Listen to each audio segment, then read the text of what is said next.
ঈদের রেশ কাটতে না কাটতেই ঢালিউডে শোরগোল নায়ক শাকিব খান নাকি এবার নিজের পারিশ্রমিক দ্বিগুণ করেছেন।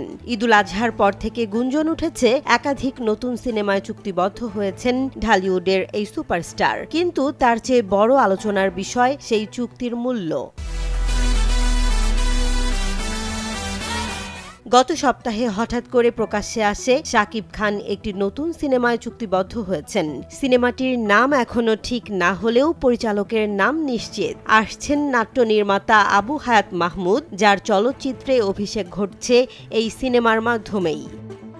এই খবরে রীতিমতো আলোড়ন শুরু হয়। ফাঁস হয় চমকপ্রদ দাবি, এই সিনেমার জন্য নাকি শাকিব নিচ্ছেন ৩ কোটি টাকা, সাইনিং মানি ১ কোটি। পরিচালক আবু হায়াত মাহমুদ অবশ্য এসব গুজব বলে উড়িয়ে দিয়েছেন। তার কথায় ফেসবুকে যা খুশি তাই লেখা হয়, গুজবে কান দেবেন না। কিন্তু যখন পারিশ্রমিকের নির্দিষ্ট অঙ্ক জানতে চাওয়া হয় তখন তিনি বিষয়টি এড়িয়ে যান, বলেন এখনই কিছু বলছি না।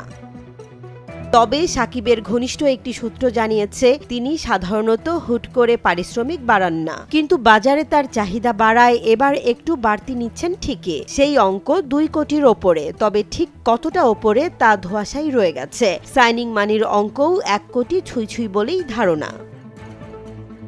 শুধু এখানেই থেমে থাকেনি গুঞ্জন। শোনা যাচ্ছে মেহেদী হাসানের পরিচালনায় আরেকটি সিনেমায় কাজ করার কথা থাকলেও শাকিবের পারিশ্রমিক বেশি হওয়ায় প্রযোজক শাহরিন আক্তার নাকি পিছিয়ে গেছেন। তবে শাহরিন সরাসরি এই দাবি নাকচ করে দিয়ে বলেন, পারিশ্রমিক নিয়ে কোনো কথা হয়নি, আমাদের ভালো সম্পর্ক রয়েছে, সেখানে টাকার প্রশ্নই ওঠে না।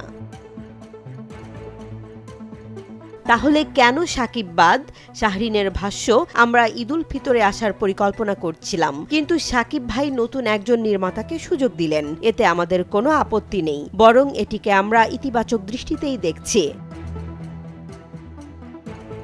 অন্যদিকে ঈদুল আজহার সিনেমার জন্য শাকিবের সঙ্গে আলফা আই প্রযোজনা প্রতিষ্ঠানের কথাবার্তা চলছে বলেও শোনা যাচ্ছে। প্রতিষ্ঠানটির কর্ণধার শাহরিয়ার শাকিল জানান, সিনেমাটি প্রায় চূড়ান্ত, কিন্তু এখনো সাইনিং হয়নি। শাকিবের পারিশ্রমিক প্রসঙ্গে তিনি বলেন, পারিশ্রমিক বাজার ও চাহিদা বিবেচনায় নির্ধারিত হয়, আমরা পেশাদারভাবেই এগোই, গুজব দেখে সিদ্ধান্ত নেই না। এখন প্রশ্ন, সত্যিই কি শাকিবের পারিশ্রমিক ২ কোটি ছাড়িয়েছে, নাকি ৩ কোটি কেবল জল্পনা? গুঞ্জনের ঢেউ থামছে না, উল্টো ঢালিউডে শাকিব খানকে ঘিরে পারিশ্রমিক যুদ্ধ যেন নতুন মোড় নিচ্ছে।